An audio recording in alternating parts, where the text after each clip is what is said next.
மாண்புமிகு பேரவைத் தலைவர் அவர்களே, தாங்கள் பேரவைத் தலைவராக ஒருமனதாக தேர்ந்தெடுக்கப்பட்டுள்ளீர்கள். தங்களை இந்த ஆசனத்தில் மாண்புமிகு பேரவை முன்னவரும் எதிர்க்கட்சி தலைவரும் தங்களுடைய கரங்களை பிடித்து அழைத்து சென்று அமர வைத்தார்கள். இந்த சம்பிரதாயம் எப்படி வந்தது என்று சொன்னால் சுவாரஸ்யமாக இருக்கும். பெரிய வரலாறு சம்பவத்தில் உள்ளது. இங்கிலாந்து நாட்டில் உள்ள பாராளுமன்ற நடைமுறைகளை போன்றதே நம்முடைய பாராளுமன்ற நடைமுறைகளும். அங்கே மன்னர் ஒரு பணியை செய்ய வேண்டும் என்று விரும்புவார்.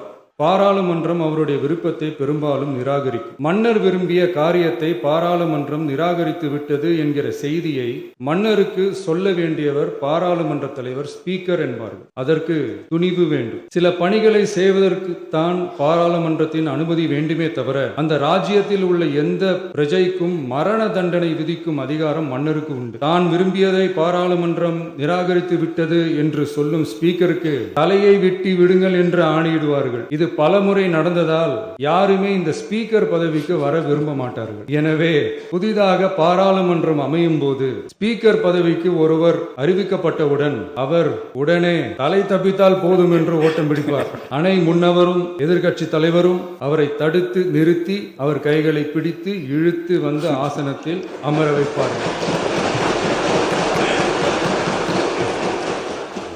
இதுதான் அந்த காலத்தில் இருந்து வந்த மரபு. ஜனநாயக முறை ஏற்பட்ட பிறகும் இம்மரபு தொடர்கிறது.